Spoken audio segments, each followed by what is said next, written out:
कि भूमि पर ठाकुर जी के चरण बाद में पड़ते हैं, पहले ठाकुर जी वह भूमि को भक्त चरण रज से अभिषिंचित करें।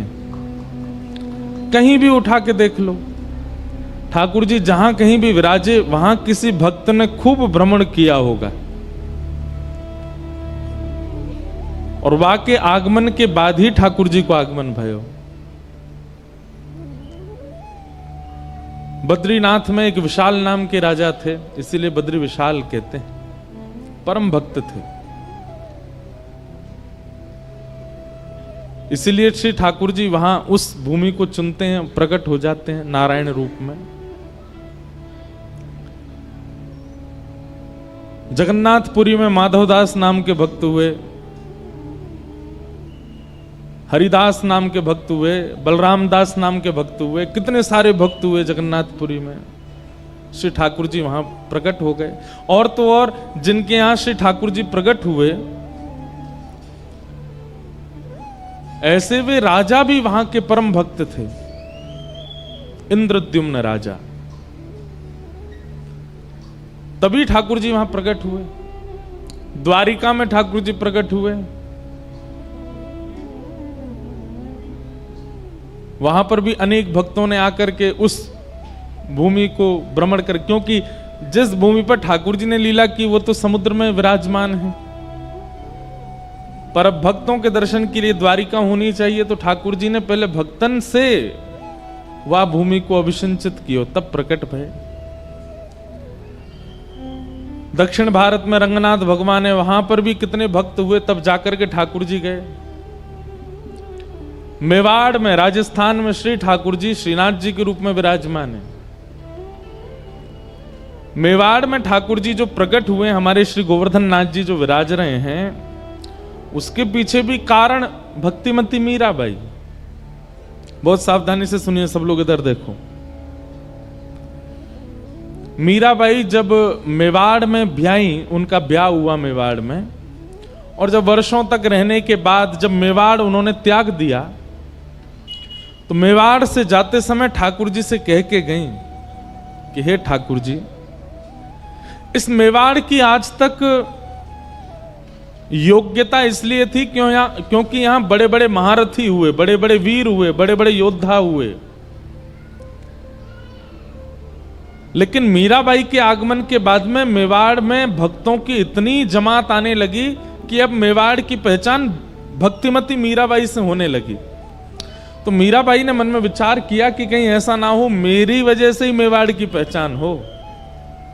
हे ठाकुर जी, आप कृपा करना, केवल एक ही हमारी इच्छा पूरी कर दीजिए कि मेवाड़ की पहचान हमसे ना हो, आपसे हो। तब अजब कुमारी नाम की एक कुंवरी बाई, अजब कुंवरी बाई, उसको माध्यम बना करके श्रीनाथ जी गिरिराज जी से मेवाड़ आए, और आज मेवाड़ की पहचान श्रीनाथ जी से। वहां मीराबाई ने भजन किया, इसलिए ठाकुर जी वहां विराज गए। और बिहारी जी के आने से पहले यहां खूब भक्तों के चरित्र गाए जा रहे हैं, कथाएं हो रही हैं, संत जन आ रहे हैं, रसिक जन आ रहे हैं, ब्रजवासी जन आ रहे हैं, तभी तो ठाकुर जी आएंगे। सब जगह ठाकुर जी नहीं पहुंच रहे, पर सुनाम आ रहा है। बोलो वृंदावन बिहारी लाल की। श्री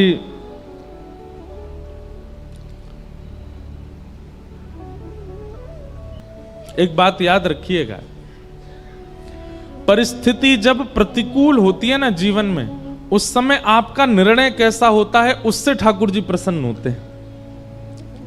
अभी आपके जीवन में कोई परिस्थिति बिगड़ी हुई नहीं है, सुबह रात में सो जाते हैं चैन से, सुबह उठते हैं, बढ़िया पराठा पाते हैं, दोपहर में भोजन करते हैं, शाम का भोजन करते हैं, सो जाते हैं, फिर सुबह उठते हैं, कोई टेंशन नहीं है लाइफ में। तो इसका मतलब ये समझिए ठाकुर जी की दृष्टि नहीं है आपके ऊपर, इसीलिए सहजता से चल रहे हो। लेकिन जैसे ही ठाकुर जी मन बनाते हैं कि चलो अब इसकी परीक्षा ली जाए, तो रात्रि की नींदें उड़ जाएंगी, सुबह का नाश्ता पाने की इच्छा नहीं होगी, दोपहर के भोजन आधी रोटी में ही पेट भर जाएगा, रात्रि का भोजन केवल दूध पी के सो लिया करोगे, चिंता के कारण करवटें बदलते रहोगे, नेत्रों से पनारे बंद नहीं होंगे, हर व्यक्ति पर संशय होना प्रारंभ हो जाएगा, हर व्यक्ति पर शक होना प्रारंभ हो जाएगा, हर व्यक्ति से अपनी स्थिति की मदद मांगने की इच्छा प्रकट होने लग जाएगी। समझ जाओ ठाकुर जी परीक्षा ले रहे हैं अब। और उस परीक्षा के समय पर हमारा जैसा निर्णय होता है वो निर्णय ठाकुर जी को प्रसन्न करता है। जैसे छोटा सा बालक जैसे धीरे धीरे वो बड़ा होता है तो मां उसको घर में पढ़ाती है, ऐसे 1 लिखते हैं, ऐसे 2 लिखते हैं, ऐसे 3 लिखते हैं। उसकी ऐसी कॉपीज भी ऐसी होती हैं 3 लाइंस वाली, उस पर ऐसे 3 बनाना है, ऐसे 2 बनाना है। अब बच्चा जब तक माँ बना रही है तब तक तो बहुत खुश होता है। अचानक से माँ कहती है बेटा ले अब तू बना, तो फिर वो माँ को देखते रोता है, मुझसे तो बन ही नहीं रहा, और 2 को उल्टा 2 बना देता है, 3 को उल्टा बना देता है। इस प्रकार फिर उसकी परीक्षा होती है। 1-2 बार तो माँ हंसती है, और 4थी-5वीं बार माँ हाथ में स्केल लेके बैठती है, बोले बना अच्छे से। और फिर वो बालक ये सोचता है मेरी सबसे बड़ी शत्रु मेरी माँ है, मेरे पिताजी बस मुझसे प्यार करते हैं। क्यों? क्योंकि वो होमवर्क नहीं करवाते मुझसे, माँ करवाती है।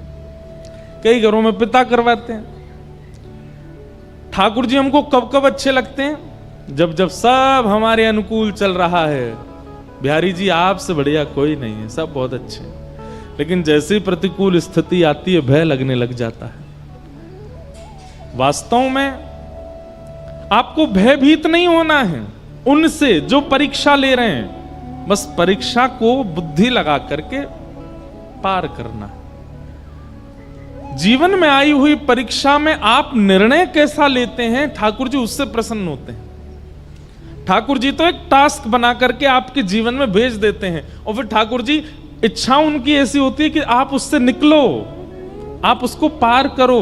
लेकिन जब हम भयभीत हो जाते हैं, जब हम उस स्थिति से भागने लग जाते हैं, तो ठाकुर जी बहुत निराश होते हैं। इसको इतनी कथाएं सुनवाई, आजकल तो इसके फोन में यूट्यूब में भी हम सब संत जनों की वाणी भेजते रहते हैं, फिर भी इतना विचलित हो रहा है, इतना परेशान हो रहा है, इतना दुखी हो रहा है। लेकिन जीवन में आई हुई परिस्थिति को परीक्षा मान करके और निर्णयात्मिका बुद्धि से जब उसको पार कर लेता है कोई व्यक्ति, विचलित नहीं होता, ठाकुर जी उससे बहुत प्रसन्न होते हैं। इसलिए हमारी प्रार्थना बंधुओं, जब परीक्षा आती है, आती सबके है। मैं व्यास हूं, मेरे जीवन में नहीं आती होगी ऐसा नहीं है, सबके जीवन में आती है। पर उस परीक्षा के समय पर विश्वास मत तोड़िए ठाकुर जी पर। आप लोग, मुझे पता है कई लोगों की ऐसी ऐसी परिस्थिति होती है, कभी कभी एकांत में जब मैं सुनता हूं तो मैं खुद सोच में पड़ जाता हूं कि इस परिस्थिति से कैसे निकलेगा। लेकिन संसार में एक भी परिस्थिति ऐसी नहीं है जिससे एग्जिट पॉइंट ठाकुर जी ने ना बनाया हो, सबका है। बस आप विचलित मत हो। किसी किसी की पहेली ज्यादा बड़ी है, किसी की छोटी है, पर सब पहेली का हल है। इसलिए विचलित मत होइए, बहुत शांत हृदय से, शांत बुद्धि से अपने निर्णय लीजिए और निकल पड़िए आगे। ठाकुर जी की प्रसन्नता नाम जप से है, ठाकुर जी की प्रसन्नता वैष्णव तिलक धारण से है, ठाकुर जी की प्रसन्नता एकादशी व्रत धारण से है। लेकिन ठाकुर जी की अति प्रसन्नता है कि जीवन में आने वाली विचलनताओं में आप धैर्य पूर्वक खड़े हो। जीवन में आने वाले उतार चढ़ाव को आप बड़ी आसानी से पार कर रहे हो। ठाकुर जी उससे अति प्रसन्न होते हैं। द्रौपदी और पांडवों के प्रति जो ठाकुर जी का प्रेम है ना, वो इसीलिए है क्योंकि इतनी परिस्थितियां आई और पांडव टूटे नहीं, द्रौपदी टूटी नहीं। आज तो परीक्षा की पराकाष्ठा हो गई। बालक कितना प्रिय होता है मां को। बालक कभी अगर ऊधम मचाता है तो मां सबको डांट देती है, बोले इसको कुछ मत कहो, ये ऊधम करे मुझे बताओ, मैं इसको मारूं डांटू कुछ भी, और कोई इसको छुएगा नहीं। कई बार मां ऐसा बोल देती है टीचर्स को भी कि ज्यादा ऊधम मचाए तो आप इसको देख लेना, लेकिन फिर थोड़े अगर वही टीचर उसको पीट पाट दे तो फिर माँ फिर लड़ने आ जाती है। बोले आपने इसको क्यों मारा? बोले इसने होमवर्क नहीं किया। तो बोले आप मुझे बताओ, आप क्यों मार रहे हो? माँ कभी नहीं देख सकती कि उसके पुत्र को उसके अलावा कोई और डांटे, पर यहां द्रौपदी के 5 बालक मार दिए गए और वो हत्यारा सामने खड़ा है और द्रौपदी कहती है इसको मुक्त कर दो। द्रौपदी की बात में धर्म है, न्याय है, करुणा है, समता है। ठाकुर जी उससे प्रसन्न हो गए और भगवान ने अपना नाम द्रौपदी को प्रदान किया। अश्वत्थामा पकड़ा हुआ था। अर्जुन बोले अब क्या करें? तो आधी दाढ़ी, मूंछ और शिखा छेदन करके उसको सभा से निष्कासित कर दिया। भगवान बोले भैया अब तुम्हारा सब सुलह हो गया है, महाभारत युद्ध तुम लोग जीत गए हो, अब हस्तिनापुर की गद्दी पर बैठो, आनंद करो। अब मुझे आज्ञा दो, बहुत दिन हो गए हैं मैं द्वारिका से बाहर हूं, अब मैं वापस द्वारिका जा रहा हूं। ठाकुर जी जैसे ही रथ में आरूढ़ होकर के द्वारिका को प्रस्थान करने लगे, इतने में ही अर्जुन की पुत्र वधू, अर्जुन के पुत्र का नाम अभिमन्यु और अभिमन्यु की पत्नी उसका नाम उत्तरा। उत्तरा भगवान की ओर दौड़ी दौड़ी चली आ रही है और दोनों भुजाएं उठाकर के ठाकुर जी से क्षमा याचना करती हुई रक्षा की कामना कर रही है। हे नाथ मेरी रक्षा करो। भगवान बोले अभी द्रौपदी को मुक्त किया, अब ये कौन रोने लगा? तभी देखा कि पुत्र वधू अभिमन्यु की वधू रोती हुई आ रही है। भगवान ने तुरंत कहा उत्तरा क्या बात है, क्यों रो रही हो? बोले देखिए ना, जिस अश्वत्थामा को अभी सभा में अपमानित करके बाहर निकाल दिया, उसी ने ब्रह्मास्त्र छोड़ दिया है मेरे गर्भ के बालक को मारने के लिए। भगवान ने जैसे ही ब्रह्मास्त्र को देखा तो अंगुष्ठ मात्र एक और रूप धारण किया। एक रूप से तो सामने खड़े हैं और एक रूप से अंगुष्ठ मात्र रूप धारण करके गर्भ में प्रवेश किया और भगवान की गदा का नाम है चक्रा। क्या नाम है? ठाकुर जी की गदा का नाम है चक्रा। अपनी चक्रा नाम की गदा को ठाकुर जी ने द्रुत गति से घुमाया और गर्भ के उस बालक की रक्षा हुई। बहुत सावधानी से सुनिए सब लोग। भगवान ने उस गर्भ के बालक की रक्षा की। वही बालक भविष्य में परीक्षित हुए जो भागवत के श्रोता हैं। हमारे पूज्य पिताजी महाराज के गुरुदेव अनंत श्री विभूषित श्री रामानुज प्रपन्नाचार्य गुरुजी महाराज, मेरे दादा गुरुदेव, इतनी सुंदर बात कहते थे, इतनी पते की बात कहते थे। वो कहते थे कि इधर देख लो, सुन लो। वे कहते थे कि जिस गर्भ में ना जाना पड़े उसकी सारी योजनाएं सारे शास्त्र बताते हैं। भजन करो, नाम जप करो, पुण्य करो, सत्कर्म करो, कीर्तन करो, तिलक लगाओ, आदि आदि सब सत्क्रियाएं करो। क्यों? क्योंकि इन सब के करने से पुनर्जन्म न विद्यते, पुनर्जन्म नहीं होता, फिर एक ही जन्म में सब कट जाता है। हमारे पूज्य पिताजी महाराज के गुरुदेव कहते कि गर्भ में ना आना पड़े इसी की योजना भागवत जी बताती हैं, इसी की योजना मानस जी बताती हैं, इसी की योजना वाल्मीकि रामायण बताती हैं। और उसी गर्भ में ठाकुर जी ऐसे प्रवेश कर गए बिना कुछ विचार किए। आपको पता है जब मां के गर्भ में बालक होता है, श्रीमद् भागवत के 3 स्कंद में कपिल विभूति संवाद में जंतु स्तुति है, वहां पर भगवान कहते हैं कि नरक से भी ज्यादा कष्टदायी होता है मातृगर्भ। कभी आपको अवसर लगे, हमने एक कथा की थी नासिक में 1 महीना की, उस कथा में आप लोग सुनिएगा, वहां कपिल विभूति संवाद हमने विस्तार से कहा था। तब वहां ये स्तुति गाई थी कि गर्व का बालक जो स्तुति गाता है वो स्तुति कैसे करता है। गर्व के बालक की इतनी भयावह परिस्थिति होती है, जरा सी दुर्गंध आ जाए तो हमसे बैठ पाना मुश्किल होता है, लेकिन मलमूत्र के भरे हुए एक टब में वो बालक उल्टा पड़ा ही रहता है 9 महीने तक। और ऐसा कहते हैं कि उसकी जो त्वचा होती है वो इतनी कोमल होती है और मां के पेट के जीवाणु धीमे धीमे उसको काटते हैं, कभी कभी इतनी पीड़ा देते हैं। जब 7वें महीने में बालक आ जाता है ना तो भगवान से हाथ जोड़ता है, हे विधाता मुझे यहां से निकालो कैसे भी, मैं बहुत परेशान हूं। भगवान कहते हैं जन्म लेके तुम वही सब करोगे, उल्टे सीधे काम, छल कपट बाजी, खाना पीना, मदिरा उड़ाना, ये सब की करो। बोले आपको सौगंध खा के कह रहा हूं इतना भजन करूंगा कि दोबारा यहां ना आना पड़े मुझे। लेकिन जैसे ही जन्म लेता है पहचानना प्रारंभ करता है, ये बुआ है, ये फूफा है, ये चाचा हैं, ये चाची हैं, ये दादी हैं, ये दादा हैं, ये पत्नी है, ये बच्चे हैं। धीरे धीरे भूल जाता है ठाकुर जी को दिया हुआ वचन। बीच बीच में ठाकुर जी संदेशा भिजवाते हैं गुरुजनों के द्वारा, हाँ भाई कथा सुन लो, ये सब क्या सुनना हमको। और फिर से उसी गर्भ में जाने की पूरी योजना बना लेता है, क्रियाओं को खराब करके, स्वभाव को गंदा करके, दूसरों के साथ छल कपट करके क्या करते हैं हम, पुनर्गर्भ में आने की सारी योजना बनाते हैं। और सुनिए, कर्म के अनुसार पुनर्गर्भ मिलेगा तो कई लोगों को लगता है इसमें क्या बुराई है, ठीक है हम फिर से जन्म ले लेंगे, लेकिन कहां मिलेगा ये तो नहीं पता ना।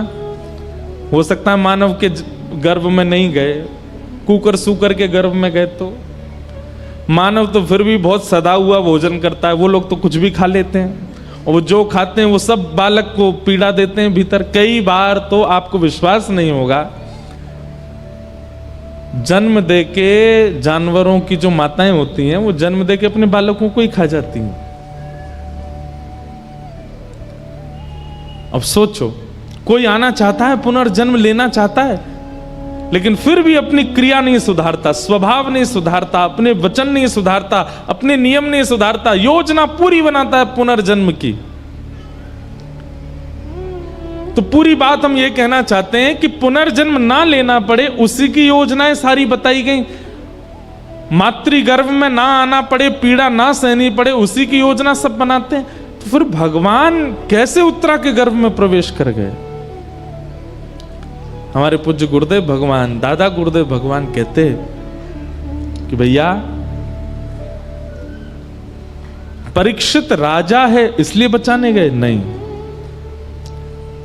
परीक्षित अर्जुन का होने वाला नाती है इसलिए बचाने गए। द्रौपदी के पुत्रों को भी बचा सकते थे ठाकुर जी,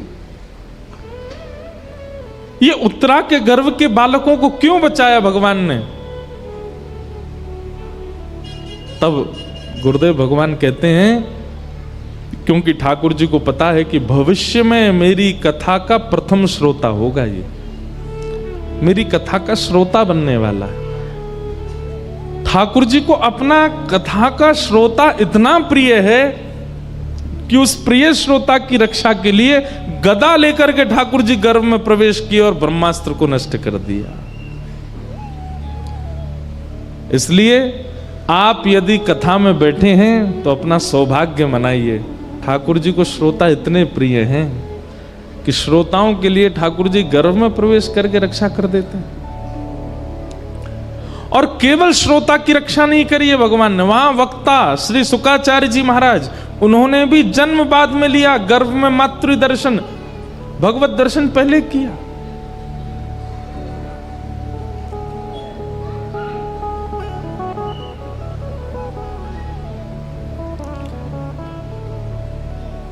भगवान ने उत्तरा के गर्भ में प्रवेश करके उनके बालक की रक्षा की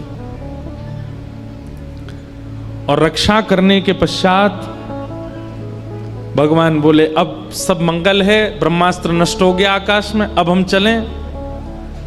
तो कुंती स्तुति गाने लगी भगवान की। कुंती की स्तुति सुन के अब द्वारिका प्रस्थान करने लगे। तो पांडवों में श्री युधिष्ठिर जी रोने लगे। भगवान ने युधिष्ठिर की ओर देखा, क्यों रो रहे हो भैया। तब युधिष्ठिर के मन में आया कि मैंने बहुत बड़ा अत्याचार कर दिया महाभारत युद्ध के द्वारा, मुझे नरक जाने से कोई नहीं बचा पाएगा। तब भगवान ने सोचा कि मेरे संग रहते हुए मेरी आज्ञा से युद्ध करने पर भी इनको संशय है अपनी गति पर। समझ रहे हैं बात को? बहुत ध्यान से सुनिए सब लोग। ठाकुर जी कह रहे हैं कि मैं साथ खड़ा था और पूरा युद्ध का नेतृत्व मैं कर रहा था, फिर भी युधिष्ठिर को संशय है अपनी गति पर। आप यदि भागवत सुनते हैं, आप यदि कथा श्रवण करते हैं, सत्संग करते हैं, रसिक जनों की वाणी सुनते हैं और उसके बाद कभी आपको संशय होने लग जाता है अपने जीवन पर, ठाकुर जी को बहुत पीड़ा होती है, तो फिर कथा क्यों सुनते हो? रसिक जनों की वाणी क्यों सुनते हो? आपको अपने जीवन पर संशय कैसे हो सकता है? भगवान बोले महाभारत युद्ध की पूरी योजना मेरे नेतृत्व में हो रही है, अर्जुन को चिंता नहीं है, लेकिन युधिष्ठिर रो रहा है। और क्या कह के रो रहा है कि अब मुझे नरक में भी स्थान नहीं मिलेगा, मैंने बहुत बड़ा गलत काम कर दिया, मैंने महाभारत युद्ध करके बहुत गलत कर दिया। ठाकुर जी बोले इसको विश्वास ही नहीं है मुझ पर। तब भगवान बोले अब अपने प्रति मैं कैसे विश्वास प्रकट करवाऊं कि भाई मुझ पर भरोसा कर। तब भगवान बोले कि जब मैं स्वयं किसी का विश्वास अपने प्रति प्रकट नहीं करवा पाता, तो फिर वह विश्वास कोई भक्ति प्रकट करवाता है। एक बात कहें, आपसे बुरा नहीं मानिएगा, यदि आपने कभी सत्संग नहीं किया होता, कथा नहीं सुनी होती, किसी संत का आश्रय नहीं लिया होता, किसी वक्ता की वाणी नहीं सुनी होती, और कहीं आपको सुनाम की गली में साक्षात श्री बिहारी जी प्रकट होकर दर्शन दे देते, तो आप क्या करते? भैया सुबह सुबह कोई और काम नहीं है, आ गए हो सज धज के, चलो कहां से आए हो, कौन हो, क्या नाम है आपका, काम धंधे का समय, कहां से आए हो, चलो निकलो यहां से। बिहारी जी कहेंगे वाह भाई हमें जाने ही ना है, हम तो प्रेम ही ना है, पर हमें भरोसा ना आया है। ये विश्वास, ये रूप माधुरी का दर्शन, ये उनके प्रति समर्पण कौन करवाता है? कथा ही तो करवाती है, कोई भक्ति तो करवाता है। ठाकुर जी बोले युधिष्ठिर के चित्त में जो अविश्वास प्रकट हुआ है, इसको विश्वास में परिवर्तित करने के लिए अब कोई भक्त का आश्रय लेना पड़ेगा। तभी भगवान को याद आया कि ओहो, बाणों की सैया पर लेटे मेरी प्रतीक्षा कर रहे हैं भीष्म पितामह, चलो उनके पास। और भगवान पांडवों को लेकर के भीष्म पितामह के पास गए। भीष्म पितामह को इच्छा मृत्यु का वरदान है, इच्छा मृत्यु का वरदान। इच्छा मृत्यु का वरदान मतलब जब तक वो ना चाहें, चाहे शरीर बीच से अलग कर दिया जाए, मरेंगे नहीं। छन्नी तो बना ही दिया, रोम रोम में बाण लगा है भीष्म पितामह के, बाणों के सैया पर लेटे हैं, लेकिन प्राण नहीं गए। क्यों? उन्होंने इच्छा मृत्यु के वरदान को सार्थक किया। और क्या विचार करके सार्थक किया? कि मैं ऐसे प्राण नहीं त्यागूंगा। मेरे प्राण कब निकलेंगे? बोले शंख चक्र गदा पद्मधारी द्वारिकाधीश मेरे सामने खड़े होंगे, उनके नेत्रों में मैं निहार रहा हूंगा, उनसे दो बातें हृदय की कर लूंगा, उसके बाद मेरे प्राण निकलेंगे। अब उससे पहले चाहे मेरे शरीर को कोई बीच से काट दे, मेरे प्राण नहीं निकलेंगे। मृत्यु देवी सामने खड़ी है हाथ जोड़ करके, महाराज आपके रोम रोम में बाण लगा है, रक्त की एक बूंद नहीं बची है अंदर, अब तो मुझे आज्ञा दीजिए कि मैं आपको ले चलूं। भीष्म पितामह बोले खड़ी रहे, जब तक श्याम सुंदर नहीं आएंगे उनका दर्शन नहीं कर लूंगा, प्राण नहीं त्यागूंगा मैं एक बात कहता हूं बंधुओं कि इच्छा मृत्यु का वरदान प्रत्येक मानव को मिला हुआ है। ध्यान से सुनिएगा, इच्छा मृत्यु का वरदान प्रत्येक मानव को मिला है। लेकिन बात यहां अटक जाती है कि मानव ने कभी मृत्यु की इच्छा ही प्रकट नहीं की। कोई भी व्यक्ति मृत्यु की इच्छा प्रकट करता ही नहीं, उसको जीवन की ही इच्छा है, जीवित रहने की ही इच्छा है। सब लोग इधर देखिए, बहुत सावधानी से सुनिएगा। हमारे ब्रज के रसिक संतों ने, हमारे भारत के श्रेष्ठ ऋषियों ने अधिकतर इच्छा से ही प्राण त्यागे। मृत्यु की इच्छा बलवान नहीं है उनके आगे, हमारे आगे है। पर हमारे ब्रज के और भारत के कई ऋषियों ने अपनी इच्छा से प्राण त्यागे। कई संतों ने अपने शिष्यों को बुला करके अपनी अंतिम इच्छाएं बता दी। कई महापुरुषों ने अपने प्राण त्यागने से 2 दिन पहले मौन धारण कर लिया, एकांत में चले गए। कई भारत के संतों ने पूरे नगर से और समाज से एकांत ले लिया और एकांत में जाकर के प्राण त्यागे। ऐसी ही इच्छा मृत्यु का वरदान हम सबको मिला है, पर हमने कभी इच्छा की नहीं है। आप कहेंगे महाराज जी कैसी इच्छा करें, मतलब क्या चाहते हो आप? ब्याह ना करें, बालक बच्चों को पढ़ाएं लिखाएं नहीं, धन ना कमाएं, इच्छा मृत्यु का वरदान करें। सुनिए, अपनी क्रियाएं करते रहिए, पर क्योंकि अकाट्य सत्य है मृत्यु, एक बार तो कभी विचार कीजिए कि मेरी मृत्यु कैसी हो। आप अपनी सब क्रियाएं करते रहिए, पर एक बार सोच लीजिए कि जब भी मेरा अंत हो, सबका होना है, तो कैसा हो। और अभी कम अवस्था में ही विचार कर लोगे और नित्य विचार करते रहोगे, नित्य विचार करते रहोगे, तो फिर ठाकुर जी योजना बनाएंगे, आपका अंतिम समय वैसे ही जाएगा जैसा आपने विचार किया। पर हमने कभी विचार किया ही नहीं कि हमारा अंतिम काल कैसे जाए। इसीलिए अधिकतर या तो हॉस्पिटलों में जाता है, या तो दवाइयों के बीच में जाता है, वेंटिलेटर पर जाता है, कहीं भी चले जाते हैं। इस प्रकार से प्राण जाएं, उससे अच्छा तो विचार कर लो। इच्छा मृत्यु। हम सुनाम से वृंदावन जाएं, राधा रमण, राधा वल्लभ बिहारी जी सब जगह दर्शन करें, और सब जगह दर्शन करने के बाद में और फिर श्री राधा वल्लभ लाल जी की प्रसादी पावें। वहीं पर एक रसिक महापुरुष की कथा चल रही हो, उनकी कथा श्रवण कर लें, वृंदावन की परिक्रमा करें, ब्रजरज माथे से लगावें, खूब हरिनाम संकीर्तन करते हुए नृत्य करें। सायंकाल का समय हो जाए, सूर्यास्त हो रहा हो, लोग दीपदान कर रहे हैं यमुना जी में, और हम श्री यमुना जी के तट पर बैठे हैं, रज में सुख आसन में बैठे हैं, नेत्र बंद हो जाएं, और तभी श्री प्रियालाल जी के सुंदर अंग की सुगंध नाक में आने लगे।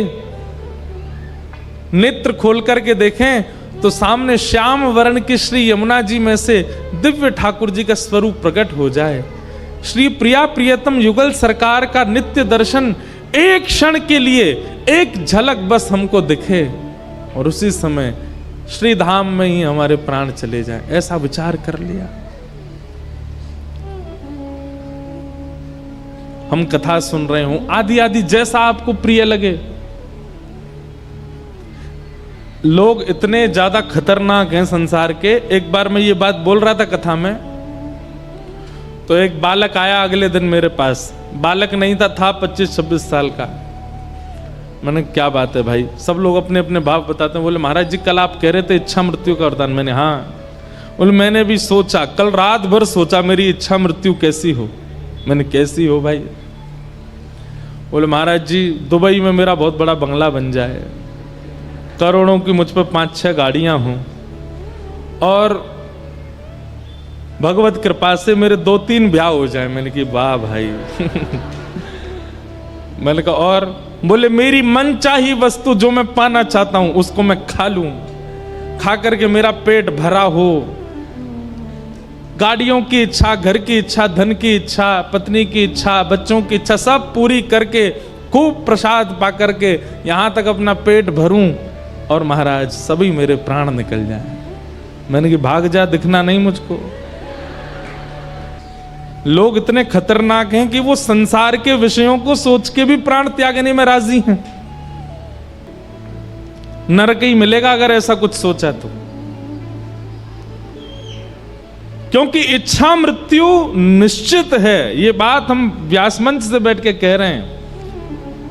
अगर विचार कर लिया और नित्य अपने भजन से पहले नित्य चिंतन किया जाए, मेरे अंतिम काल ऐसा हो, और फिर उसके बाद अपना साधन करें, अपना भजन करें, अपना गुरु मंत्र करें, अपना नाम जप करे, नित्य इसी प्रकार की क्रिया करता रहे, उसका अंत फिर वैसा ही होगा जैसा उसने सोचा है। इसलिए आप सब कथा में बैठे हो, कथा श्रवण कर रहे हो, एक सुंदर इच्छा मृत्यु का विचार कीजिए कैसी हो। यहां से बाहर मृत्यु की चर्चा करना अपशगुन है। पंडाल से बाहर मृत्यु की बात करो तो लोग बात कहते हैं भाई ऐसी गलत बात नहीं करते, पर यहां मृत्यु की बात करना ही सगुन है। श्रीमद् भागवत तो मरना ही सिखाती है कि मृत्यु कैसी हो। हम तो भीष्म पितामह को अपना आइडल मानते हैं। कितनी भी पीड़ा आई हो, कितने भी संकट आए हो, लेकिन उन्होंने अपनी इच्छा मृत्यु को बरकरार रखा। भले ही कौरवों के संग में रहे, भले ही खूब सुनना पड़ा ठाकुर जी से, लेकिन फिर भी इच्छा मृत्यु हो तो भीष्म पितामह जैसी। अंत भला तो सब भला। जीवन में आपने क्या किया संसार के लोग सब भूल जाएंगे, पर अंत आपका कैसा था सब याद रखेंगे। भीष्म पितामह का अंत श्रेष्ठ था। बाणों की सैया पर लेटे हैं और तभी द्वारिकाधीश पांडवों के साथ चलते हुए आ रहे हैं। भीष्म पितामह प्रसन्न हो गए, बस मैं अब अपने इच्छा पूरी करूंगा। जैसे ही ठाकुर जी सामने आके खड़े हुए तो ठाकुर जी का स्वभाव है टिकते तो है नहीं, न यूं हिल रहे हैं, ऐसे हिल रहे हैं, कभी आंख झपक रहे हैं, कभी ए अर्जुन इधर आ इधर आ, कभी युधिष्ठिर को बुला रहे हैं, कभी नकुल सहदेव को खींच रहे हैं, द्रौपदी से कह रहे हैं तू भी इधर आ। भीष्म पितामह बोले बहुत देर हो गई नाटक करते करते, सीधे खड़े रहो मेरे सामने, ये हिलो डोलो नहीं ज्यादा, मेरे पास समय बहुत कम है। भगवान स्थिर हो गए। ठाकुर जी बोले क्यों? बोले आपको देखते देखते मैं अपने प्राण त्यागने वाला हूं, और जब तक मेरे प्राण नहीं निकले आंख की पलक भी नहीं गिरनी चाहिए आपकी। डांट करके बोल रहे हैं ठाकुर जी को, हिलो नहीं। ठाकुर जी बोले भाई तुझे इच्छा मृत्यु का वरदान, तेने कहीं 10 साल तक सोच ली कि मरना ही नहीं है तो? पितामह भीष्म बोले तो फिर 10 साल खड़े ही रहना, आपको निहारता रहो। अब ना मैं पलक झपकूंगा ना आप झपको, बहुत देर हो गई, बहुत समय निकल गया, बहुत मुश्किल से हाथ पड़े हो, अब अपने जीवन के अंत को मैं सफल बनाऊंगा, मेरे सामने स्थिर होकर खड़े हो जाइए। तो कहते हैं ठाकुर जी का मुख थोड़ा सा मुरझा गया।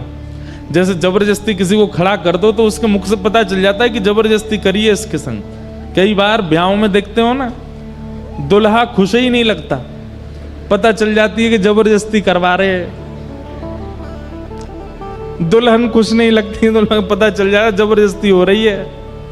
ठीक जैसे जबरदस्ती वाला दुल्हा जैसा लगता ना, वैसे ठाकुर जी हो गए।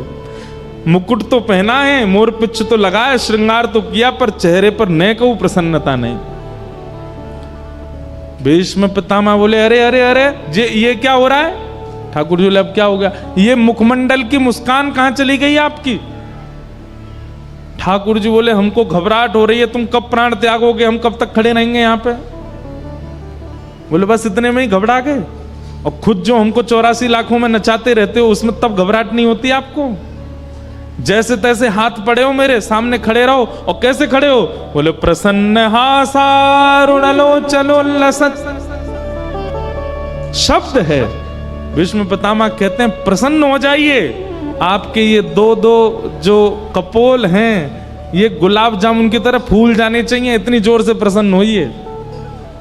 और ऐसी स्थिति में आपको देखते हुए मैं अपने प्राण त्यागूंगा। भगवान जबरदस्ती मुस्कुरा रहे हैं, ले भैया देख ले। और भीष्म पितामह ठाकुर जी को देखते हैं, नेत्र सजल हो गए। और भीष्म पितामह ने भगवान की स्तुति गाई। भीष्म पितामह क्या कहते हैं? ललित गति विलास वल गुहास प्रणय निरीक्षण कल्पितो रुमान कृतमनुकृतवत्य उन्मदान्ध प्रकृति मगन किलयस्य गोपवध्व। सब लोग इधर देखो। भीष्म पितामह कह रहे हैं हे नाथ, मैंने आपके सारे रूप देख लिए। कौन कौन से? आपका चतुर्भुज रूप देखा, आपका विराट रूप देखा, आपका सहस्त्र शीर्षा पुरुषः सहस्त्राक्षः सहस्त्रपात वो रूप भी देखा, जहां आपके 1000 मुख, 1000 हाथ, 1000 पैर। और जब महाभारत का युद्ध प्रारंभ हुआ तब आपका वो रूप भी मैंने देखा। बोले कौन सा रूप? बोले सपदि सखी बचो निशम्य मध्य निज परयोर वलयो रथम निमेश्य। जब रथ भूमि रणभूमि के मध्य में आप अर्जुन के रथ को हाँकते थे, घोड़ों के पैरों से उड़ने वाली धूल आपके मुख पे आती थी और आप लगाम पकड़ करके अपनी बाजू से अपने माथे के बालों को दूर करते थे। शंख चक्र गदा पद्म वाले के हाथ में जब चाबुक और रस्सी देखी मैंने कहा वाह कन्हैया तेरे ये रूप भी अद्भुत है। मैंने सारे रूप देख लिए आपके, पर एक रूप देखने की मेरी अभिलाषा है। भीष्म पितामह बोले, भगवान बोले कौन सा रूप? तब यहां पर कितना सुंदर शब्द है, बोले ललित गति विलास बल गुहास। आप जब ललित गति से चलते हो, ललित गति कैसी है? एक पैर यहां रखते हैं तो दूसरा पैर उसके सामने नहीं रखते, थोड़ा तिरछा रखते हैं, जैसे बांके बिहारी खड़े हैं, ये चलते भी ऐसे ही हैं। ऐसे पांव यहां, पांव, कमर भी मटकेगी, पैरों मटकेंगे, सिर भी मटकेगो, सुंदर केश भी झूमेंगे, सुंदर मुकुट पे पाग पे लगी भाई जो लटकन है वो भी हिलेगी। ललित गति विलास वल गुहास। आप जब ललित गति से विलास करते हुए चलते हो, कभी मधुमंगल के कंधे पर हाथ रख के हंसते हो, कभी श्रीदामा को गले में लेकर के हंसते हो, कभी तन सुखा पर अपना पूरा भार धर देते हो। आपकी जो वो वृंदावन की ललित गति है ना नाथ, मुझे उसका दर्शन करना। और ललित गति विलास बल गुहास प्रणय निरीक्षण कल्पितो रुमान कृतमनुकृतवत्य उन्मदांध। जैसे ब्रज की गोपियां वो आपको भिन्न भिन्न रूप बना देती हैं। कैसे? कोई गोपी कहती है लाला तैने मेरे घर को माखन खाया और चल मैं तो पकड़ के ले चलूं यशोदा के पास, तो आप उसके चरणों में गिर जाते हो, अरे भाभी तू जो कहेगी सो करूंगो, लेकिन मैया के पास मत ले चल। तो वो गोपी कहती है अच्छा जो कहूंगी सो करोगे? बोले हाँ बैठो मेरे सामने। आप उसके सामने थर थर कांपते हुए बैठ जाते हो, कहा करनो है? तो चल लाला एक काम कर। बोले का? रसोई घर में जा रोटी लेके आ और रोटी पर एक मक्खन धर के ला। अरे भाभी तू तो बड़ी अच्छी है, मुंह भोजन करावेगी? बोले ना लेके आ, लाके मुंह खवा। और नन्हे से गोपाल जी को सामने खड़ा करके गोपी कहती है अब लाला चल प्रेम से अपने हाथन से मुंह पवा दे। और छोटे छोटे ठाकुर जी टूक तोड़ के गोपी को पवा रहे, गोपी के नेत्र सजल होते हैं। एक बार पा करके फिर ठाकुर जी के चरण लिपट जाती है और ठाकुर जी गोद में बैठा के फिर अपने हाथ से पवाती है। ताही अहीर की छो हरिया छचिया भरी छाछ पे नाच नचायो, रसखान कहते हैं। कोई गोपी ठाकुर जी को पकड़ लेती है और लाला को कमरा में बंद कर दे। ठाकुर जी कहें मुंह छोड़ दे। बोले ऐसे ना छोड़ूंगी। बोले कैसे छोड़ेगी? बोले पहले बंदर की तरह नकल करके दिखा। ठाकुर जी कहें जो कोई बात है? बोले हम बे बात है, पहले बंदर की तरह कर। कोई गोपी पकड़ के कहती लाला मेरे संग नृत्य कर। भीष्म पितामह कहते हैं बोले नाथ हस्तिनापुर का बनने में सुख नहीं है, द्वारिका का बनने में सुख नहीं है, मथुरा का बनने में सुख नहीं है, क्योंकि वहां आपकी चलती है। हमें तो ब्रजवासी बना दो जहां हम कहें और आप नाचो, हम कहें और आप चलो। वो ललित गति का मुझे दर्शन करना है। हमारे अष्ट साहब के सखा गाते हैं एक भी अंग ठाकुर जी का सीधा नहीं है, सब ही अंग को बांको। हे नाथ मुझ पर कृपा कर दीजिए, मेरे इस अंतिम काल में आपने दर्शन दिया मुझको, इससे मैं बहुत प्रसन्न हूं। पर मैं जाते जाते आपसे मांगना चाहता हूं कि अगला जन्म मुझे वैकुंठ में मत भेजना, स्वर्ग में मत भेजना, अन्य किसी लोक में मत भेजना। मुझे ब्रज वृंदावन में भेज देना, ताकि मैं आपकी ललित गति की चाल देख सकूं। एक गोपी बनकर के मैं भी मक्खन जमाऊं, मैं भी दही बिलो करके मक्खन निकारूं, भीष्म पितामह कह रहे हैं, और मैं भी अपने छीका पे मक्खन धरते भय सोचूं कि या छीका को ने नीचो कर दूं, ताकि कन्हैया आवे तो वह को चोरी करवे में दिक्कत नहीं हो, मुख वो गोपी बना दो। ठाकुर जी भीष्म पितामह से बहुत प्रसन्न हो गए। भीष्म पितामह ने अपनी स्तुति के अंत में ब्रज को याद किया, और पितामह भीष्म ने अपने प्राण त्याग दिए, भगवान द्वारिका को चले गए। यहाँ पर परीक्षित का जन्म हुआ, धीरे धीरे परीक्षित बड़े हुए। अर्जुन ने एक बार आकर के संदेश सुनाया कि द्वारिकाधीश लीला पूरी करके चले गए। परीक्षित को राज्य गद्दी पर बिठा करके पांचों पांडव स्वर्गारोहण को चले गए। परीक्षित की आयु ज्यादा बड़ी नहीं, छोटे से थे। ब्राह्मणों के नेतृत्व में बहुत कम अवस्था में, 6-7 वर्ष की अवस्था में परीक्षित राजा बन गए। बताओ, एक छत्र सम्राट बन गए।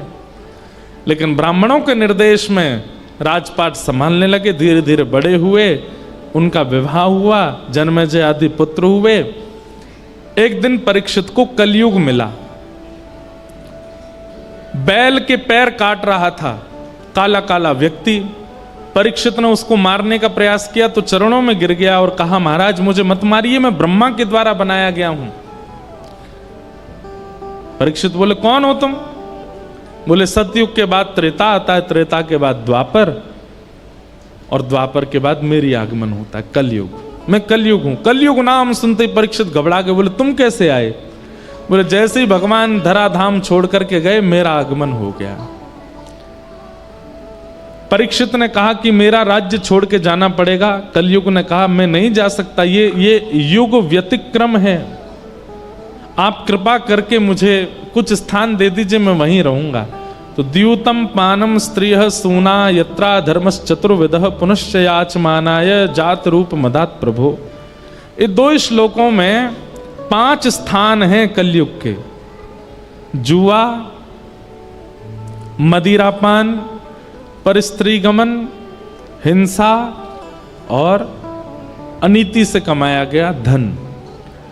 इन 5 स्थानों पर कलयुग निवास करता है। अब इनका विस्तार अगर मैं करूं तो इन 5 का विस्तार बहुत बृहद हो जाएगा। जुआ, जुआ का मतलब खेल में खेलने वाला जुआ ही नहीं होता। जुआ का मतलब धन का असद प्रयोग कहीं भी आप करते हो, वो सब जुआ है। पानम, अपनी जिह्वा पर किसी भी ऐसे पदार्थ को आप धारण करते हो जिससे आपका दिमाग अनकॉन्शियस हो जाता है, नशा होने लगता है, वो सब पानम की दृष्टि में आता है। तीसरा है परिस्त्री गमन।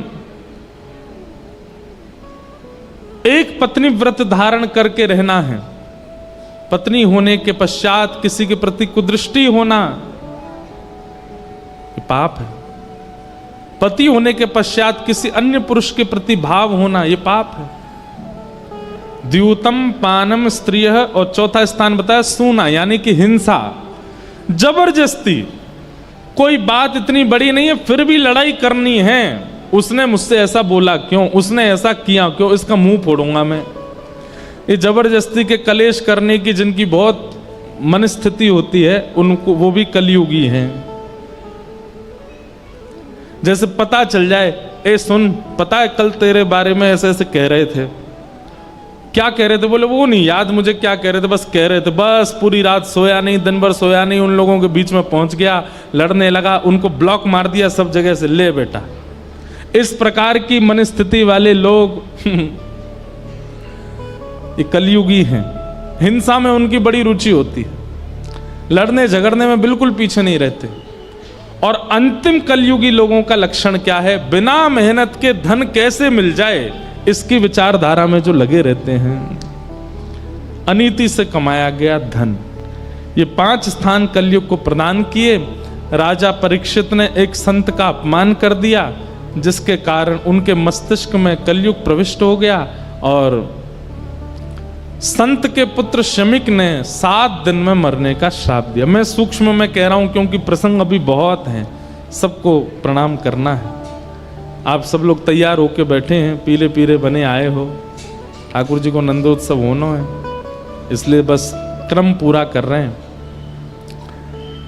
परीक्षित जी महाराज को 7 दिन में मरने का श्राप लगा, पर वो विचलित नहीं हुए। जैसे ही उन्हें पता चला कि मुझे 7 दिन में मरने का श्राप लगा है, तुरंत अपना मुकुट उतार दिया, अपने पुत्र को बुला करके उसको पहना दिया और कहा, बेटा अब तुम राज शासन संभालो। पत्नी को बुला के कहा, बिल्कुल विचलित मत होना, मैं सौभाग्यशाली हूं, संसार का कोई व्यक्ति जानता ही नहीं है कि उसकी मृत्यु कब होगी, अगले क्षण भी हो सकती है, पर मैं ये जानता हूं कि 7 दिन से पहले मेरी मृत्यु नहीं होगी, 7वें दिन ही होगी, इसलिए मैं अपना कल्याण कर सकता हूं। मतलब जीवन में होने वाली स्थिति को नकारात्मक वे में ना सोच करके उसमें कोई सकारात्मक बुद्धि रखता है, ये एक वैष्णव का लक्षण। कोई काम जिसके लिए आप वर्षों से लगे थे, अंत में आकर के वो नहीं बना, संसारी व्यक्ति तो टूट जाएगा, लेकिन वैष्णव वो टूटेगा नहीं, वो उसके प्रति भी कोई सकारात्मक भाव रखेगा। शायद ये काम बन जाता, बनने के बाद में कुछ बहुत बड़ी घटना हो जाती, इसलिए ठाकुर जी ने बनने ही नहीं दिया, ऐसी विचारधारा। परीक्षित की सोच कितनी अच्छी है। परीक्षित कहते हैं कि संसार का कोई भी व्यक्ति नहीं जानता कि उसकी मृत्यु कब होगी, पर मैं जानता हूं कि मैं 7 दिन से पहले तो नहीं मरूंगा, इसलिए देवी इन 7 दिनों को मैं भगवत अर्पित करना चाहता हूं, मुझे आज्ञा दो। पत्नी की आज्ञा लेकर के परीक्षित वन में चले गए और वन में उन्हें श्री अनेक संत मिले, तभी वहां श्री सुखदेव जी का आगमन हुआ। बोलो सुखदेव जी महाराज की। सुखदेव जी महाराज जैसे आकर के मंच पर विराजमान हुए, परीक्षित ने चरणों में प्रार्थना करते हुए कहा, महाराज जल्दी मरने वाली की मुक्ति का उपाय बताओ। जिसके जीवन के केवल 7 दिन बचे हैं, उसको मुक्ति प्राप्त करने के लिए क्या करना चाहिए, कृपा कर आप मुझे आज्ञा दें। और यहां से श्री सुखदेव जी बोलना प्रारंभ करते हैं। अब देखो एक बात सुनिएगा, सब लोग इधर देखो, सावधानी से सुनो। सुखदेव जी का प्रसंग प्रारंभ हो रहा है। कोई भी साधु, कोई भी संत, कोई भी वक्ता, कोई भी वैष्णव यदि कभी कुछ कहने जाता है ना, उसका स्वभाव है वो पहले अपने इष्ट को वंदन करेगा, उसके बाद ही कुछ बोलेगा। हम कथा प्रारंभ करते हैं उससे पहले अपनी परंपरा से जो पूज्य पिताजी महाराज व्यास मंच पे मंगलाचरण करते हैं, वही मंगलाचरण करेंगे। आप सब लोग प्रणाम करके चले जाते, उसके बाद हम 5-6 श्लोक बोलते हैं, उसके बाद कीर्तन कराते हैं, फिर कथा प्रारंभ करते हैं, सीधे कहना नहीं शुरू कर देते। लेकिन यहां पर एक आश्चर्य हुआ कि सुखदेव जी महाराज मंच पर बैठे और परीक्षित ने जिज्ञासा की, जल्दी मरने वाले की मुक्ति का उपाय बताओ। इन्होंने ना तो इष्ट को प्रणाम किया, ना अपने गुरु को प्रणाम किया, ना किसी परंपरा के श्लोकों का स्तवन किया, सीधे उसको उत्तर देना प्रारंभ कर दिया।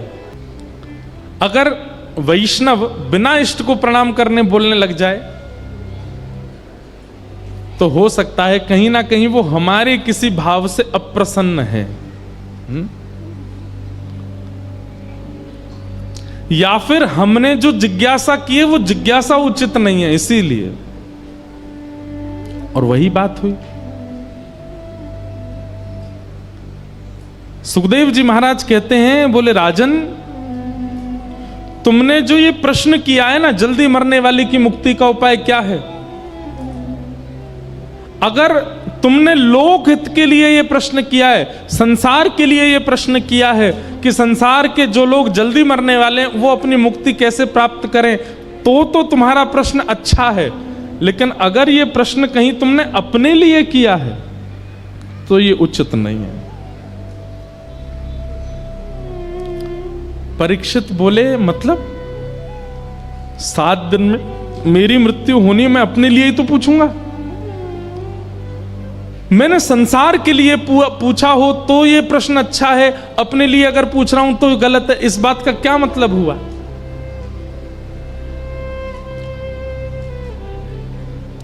जो लोग आ रहे हैं, जा रहे हैं, उठ रहे हैं, बैठ रहे हैं, हमारी प्रार्थना है पीछे वाले लोग इतने शांति से कथा सुनते हैं, आगे वाले लोग एक तो लेट आते हैं और फिर आके उठ उठ के और भागते हैं, सबको डिस्टर्ब करते हैं। ये देखो पीछे वाले ताली बजा रहे हैं, कोई नहीं, हम तुमको ही कथा सुना रहे हैं, बिल्कुल। आगे वाले तो बैठ जाते हैं बस। वो बेचारे इतने ध्यान से कथा सुनते हैं, पर ये बीच वाले और आगे वाले, इनको उठने से ही फुर्सत नहीं होती, यहां से आएंगे वहां, हमारा भी ध्यान भंग होता है। इतना अद्भुत प्रसंग चल रहा है। अगर ये आपके जीवन के कई प्रश्नों के उत्तर हैं और फिर बाद में आप यही प्रश्न हमसे एकांत में करोगे जब मिलने आते हो, महाराज जी इसका उत्तर बता दो, कथा क्यों नहीं सुनी थी। पता है आपको, ये वैसी बात हो जाती है कि टीचर ने क्लास में पढ़ाया तब तो सुने नहीं, जब प्रश्न पेपर आ गया, सर आपने ये तो पढ़ाया ही नहीं था। टीचर उस समय कहते होंगे एक मुक्का मारूं तुझे, पूरी क्लास पढ़ रही थी, कहां था तू। ये आगे वाले बीच वाले वही बालक हैं। जब जीवन में संकट आएगा ना तो फिर जीव निकारे डोलेंगे, हमने क्यों नहीं सुना तब, इसका प्रश्न तो महाराज जी उत्तर देके ही नहीं गए कथा में, सब बता रहे हैं हम, सुनो तो सही। अब इतनी अच्छी बात है यहां पर, परीक्षित कह रहा है कि जल्दी मरने वाले की मुक्ति का उपाय क्या है, और सुखदेव जी कह रहे हैं अगर ये प्रश्न तुमने सबके लिए किया है तो ये प्रश्न अच्छा है, पर निज अपने लिए पूछ रहे हो तो गलत है।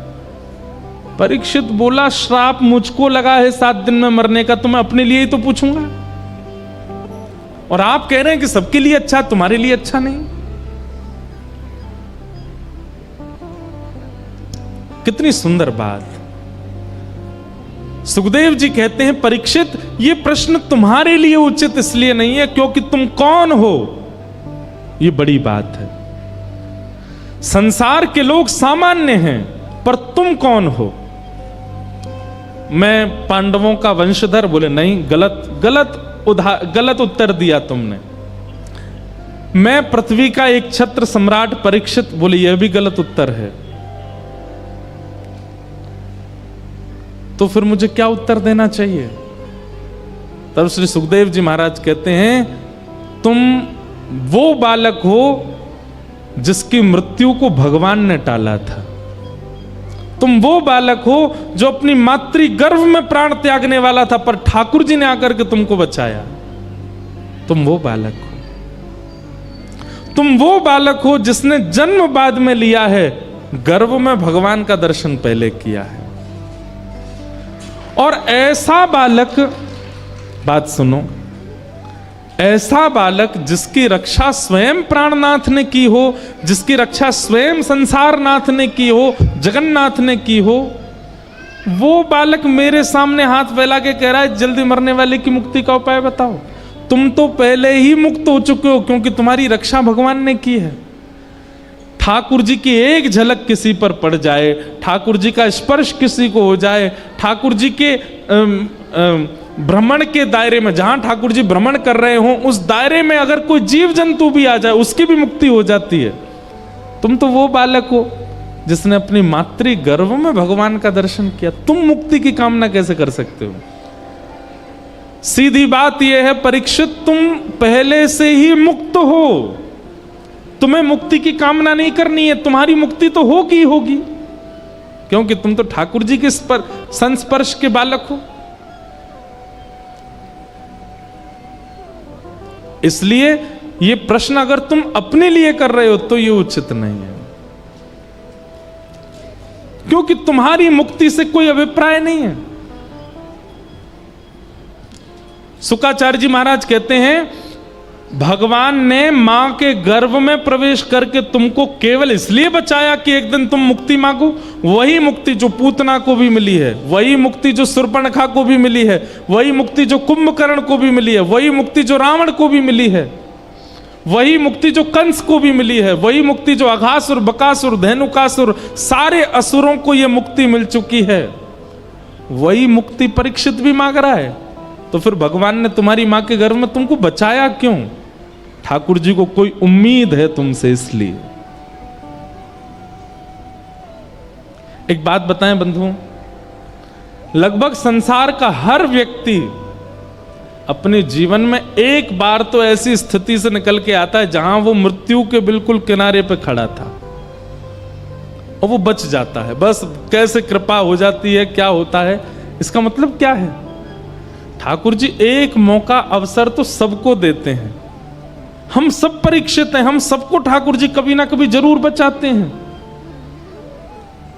लेकिन उसके बाद भी हम संभलते नहीं, फिर भी संसार की क्रिया और फिर अंत में मुक्ति की कामना करते हैं। हम सबको श्री सुखदेव जी महाराज कह रहे हैं तुम्हारी रक्षा भगवान ने क्यों की थी उस दिन? इसीलिए कि तुम एक दिन मुक्ति मांगो। मान लीजिए आप नाम जापक हो, मैं कथाकार हूं, हम दोनों को ही मुक्ति मिल जाए और हम दोनों हाथ पकड़ करके गए वैकुंठ, और हम बड़े प्रसन्न, भाई सुनाम से अकेले तुम और मैं दोनों जा रहे हैं वैकुंठ। वैकुंठ में जैसे हम पहुंचे बोले हमको तो मुक्ति मिली, हमको तो मुक्ति मिली। वैकुंठ के द्वार खुले, भीतर प्रवेश किए, बहुत ऐसा लग रहा था हम कितने इंपॉर्टेंट हैं। और जैसे ही भीतर गए तो हमको कहाँ बैठा दिया गया, लीजिए आप यहाँ बैठ जाओ। हम जाके बैठ गए, हमने देखी हाँ भाई लंबी लाइन है यहाँ पे, देखें तो और किस किस को मुक्ति मिली है। अरे ये तो अमृतसर वाले भाई साहब हैं, इनको भी मुक्ति मिली है। अरे ये तो हिसार वाले भैया इनको भी मिल गई है। तभी क्या देखा थोड़ी दूर पर, ये 10 मुंह वाला कौन बैठा, बोले ये रावण है, इसको भी मिली है। हमने इतना नाम जप किया, हमने इतनी कथाएं सुनी, इतनी परिक्रमा करी, परिक्रमा कर करके गिरिराज जी की छोटे है गए हम, तब जाकर के हमको मुक्ति मिली। और ये राक्षस अपने 10 मुंह से गाली देता तो इसको भी मुक्ति दे दी ठाकुर जी ने। तब फिर आपको लगेगा ना हम में इसमें अंतर क्या है? फिर जो भजन करके हमको मिला वो द्वेष करके इसको भी तो मिला है। क्योंकि गोस्वामी जी कहते हैं भाव कुभाव अनख आलसहु, नाम जपत मंगल दिश दशहु। भाव से कुभाव से कैसे भी ठाकुर जी को स्मरण करते हो, मंगल तुम्हारा होगा। मुक्ति की कामना नहीं। परीक्षित, मुक्ति तो तुमको मिली हुई है। परीक्षित ने हाथ जोड़ के कहा तो फिर इन 7 दिनों का मैं क्या करूं? ये जो 7 दिन मुझे मिले इसका मैं क्या करूं? बोले यह भी प्रश्न है कि उस ब्राह्मण बालक ने तुमको 7 दिन में मरने का ही क्यों कहा? ऐसा क्यों नहीं कहा कि अभी इसी वक्त तक्षक सर्प डस दे और राजा परीक्षित की मृत्यु हो जाए? उसने ऐसा क्यों कहा कि अगले 7 दिन में मृत्यु हो? यह भी तुम्हारे ऊपर कृपा है। मुक्ति के लिए 7 दिन की आवश्यकता नहीं।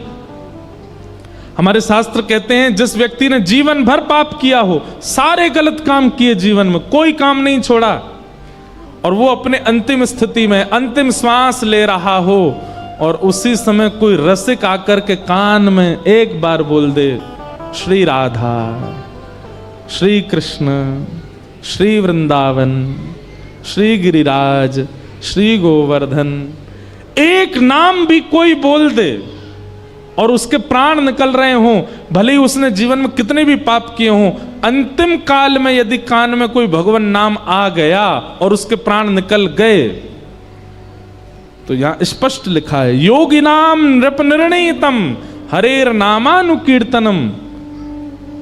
हरि का नाम यदि अंतिम काल में कान में पड़ गया तो मुक्ति निश्चित है। फिर जीवन के सारे आपके चैप्टर क्लोज कर दिए जाएंगे। इसने गलत खाया, गलत पिया, गलत व्यवहार किया, सब खत्म। अंत में भगवान नाम सुन लिया, वैकुंठ। परीक्षित, मुक्ति के लिए 7 दिन जरूरी नहीं होते, एक क्षण बहुत है। तुमको 7 दिन मिले हैं। परीक्षित बोले भगवान अब मैं क्या करूं, मुझे बताओ। बोले तुम मुक्ति मत मांगो तो क्या मांगू? बोले भक्ति मांगो। बोले इन दोनों में अंतर क्या है? इतना सुंदर अंतर बताते हैं। मुक्ति का मतलब मृत्यु के बाद भगवान का दर्शन, और भक्ति का मतलब जीते जी भगवान का दर्शन। अब तुम्हारा उद्देश्य ये नहीं होना चाहिए कि 7 दिन बाद तक्षक सर्प डसे और विमान आए और तुमको वैकुंठ ले जाए। तुम्हारा उद्देश्य अब ये होना चाहिए 7 दिन बाद तक्षक सर्प आए, उससे पहले शंख चक्र गदा पद्मधारी श्रीमन नारायण आ जाएं और जीवित अवस्था में तुमको दर्शन दे दें, उसके बाद तुम्हारी मृत्यु हो। तुम्हारा उद्देश्य ये होना चाहिए। अपनी जीवित अवस्था में प्राण वायु भीतर है, नेत्र खुले हों, कान खुले हों और उस क्षण ठाकुर जी दिखें, फिर प्राण त्यागें। हमारी स्थिति क्या, प्राण त्यागने के बाद भगवान से मिलना है? नहीं, जीवित अवस्था में मिलना है। और प्राण त्यागने के बाद भगवत दर्शन को मुक्ति, जीवित अवस्था में भगवत दर्शन को भक्ति। भक्ति मांगो। और ये बात मैं नहीं कह रहा हूं, ये स्वयं श्री परीक्षित जी महाराज को सुखदेव जी समझा रहे हैं कि मुक्ति की कामना मत रखो, भागवत जी के प्रति तो भक्ति की कामना रखो। और केवल ये कामना रखनी है कि मृत्यु हो उससे पहले एक बार बस ठाकुर जी प्रसन्न होकर कह दें कि हाँ मैंने तू स्वीकार कर लियो, बस फिर चाहे प्राण चले जाएं। चरणों में गिर गए और कहा कि भगवान अब मुझे मुक्ति की बिल्कुल चिंता नहीं है, 7 दिन में मेरे प्राण जाएं इसकी मुझे चिंता नहीं। अब मेरी एक चिंता है, कहीं मेरे प्राण जाएं उससे पहले मुझे ठाकुर जी के दर्शन नहीं हुए तो मेरी चिंता बढ़ेगी। मुझे ठाकुर जी के दर्शन कराओ, उसके लिए जैसा भक्ति भाव मेरे चित्त में प्रकट करना हो कृपा करके आप कीजिए। और यहां से अब सुनो, अब सुखदेव जी महाराज को जब परीक्षित जी ने कहा कि मुझे भक्ति दीजिए, तब सुखदेव जी ने अपने इष्ट को याद किया, गुरु को याद किया और जो मंगलाचरण करना था फिर किया। और अब यहां से कथा सुनानी प्रारंभ की। अब हम केवल प्रसंगों को स्पर्श मात्र करते हुए चल रहे हैं, जो लगेगा विस्तार के लिए उसको करेंगे। आगे भागवत में सृष्टि प्रसंग सुनाया गया और सृष्टि प्रसंग के उपरांत कपिल देवभूति संवाद सुनाया गया, जहां पर भगवान का कपिल अवतार हुआ देवभूति माता के यहां और भगवान ने देवभूति माता के प्रश्नों के कई उत्तर दिए। वहां पर कपिल देवभूति संवाद बहुत सुंदर है। अच्छा, देवभूति माता ने एक प्रश्न किया, उसका केवल हम उत्तर सुन के फिर आगे के प्रसंग में चलेंगे। देवभूति माता ने एक प्रश्न किया कि भगवान आपके कितने प्रकार के भक्त होते हैं और उन भक्तों में आपको कौन से प्रिय होते हैं, कृपा करके मुझे बताओ। तब भगवान ने अपने 4 प्रकार के भक्तों का वहां वर्णन किया और उन चारों में प्रसन्न कौन से होते हैं, किन से प्रसन्न ठाकुर जी होते हैं, उनके बारे में ठाकुर जी ने बताया। उत्तम, तामस, राजस, सात्विक और निर्गुण, 4 प्रकार के भक्त हैं। बहुत ध्यान से सुनिए सब लोग, इधर देखो। तामस, राजस, सात्विक और निर्गुण, हम कौन से हैं इनमें से? सुनिए जरा। सबसे पहला तामस भक्त। तामस भक्त कैसा होता है? भगवान कह रहे हैं, सुन लीजिए कहीं आप में ये गुण तो नहीं है। ठाकुर जी कह रहे हैं, जब भी मेरे सामने आएगा किसी की शिकायत लेके ही आता है, हे ठाकुर जी वो व्यक्ति ऐसा ऐसा कर रहा है, हे ठाकुर जी वो बहुत ज्यादा उज्जवल भविष्य उसका हो रहा है, हे ठाकुर जी उसके बच्चे बहुत ज्यादा पढ़ लिख रहे हैं, हे ठाकुर जी उसके यहाँ ऐसा हो रहा है। वो दूसरों की केवल शिकायत ही करता है और उनकी हिंसा की भावना से आता है। हिंसा की भावना मतलब उसकी इच्छा ये होती है कि ठाकुर जी इतनी कृपा करो कि उसके काम धंधे सब रुक जाएं, इस कामना से जो मेरे सामने आता है। दूसरा, ये एक लक्षण है तामसी भक्त का। दूसरा लक्षण, ये दूसरों में हो सकता है कि पहला वाला लक्षण ना हो, दूसरा वाला होता हो। दूसरा क्या है? बोले दंभ। दंभ मतलब पाखंड। दंभ कैसा होता है?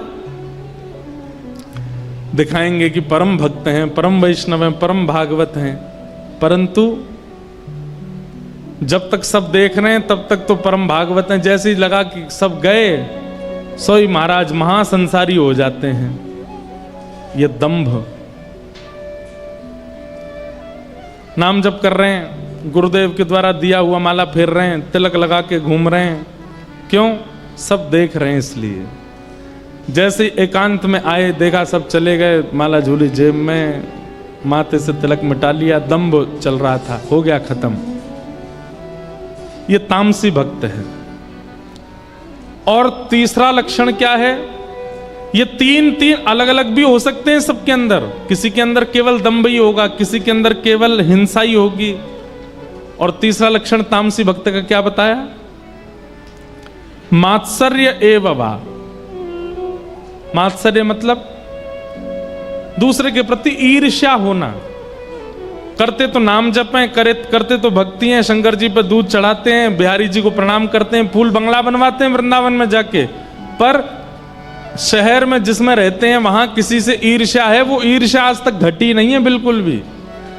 ईर्ष्या युक्त होकर के भजन कर रहे हैं, ऐसे भक्त को तामसी कहा गया। भगवान कहते हैं ये मुझे बिल्कुल पसंद नहीं है। तामसी पहले भक्त। दूसरे भक्त कौन से हैं? बोले राजस। राजस भक्त कैसे होते हैं? बोले विषयान भी संधाय। एक तो भक्ति से, भजन से, परिक्रमा से, गुरु दीक्षा से, कथा सुनकर के भी ये अपने विषय को नहीं छोड़ते। जिस विषय में पढ़े उसमें पढ़े ही रहते हैं। अगर धुआं उड़ाने का इनका शौक है, कितनी कथा सुनेंगे, कितने मंदिर जाएंगे, धुआं उड़ाना बंद करते नहीं है, विषय नहीं छोड़ते, परिवर्तन नहीं आता विषयों में। और इनकी हमेशा कामना क्या होती है?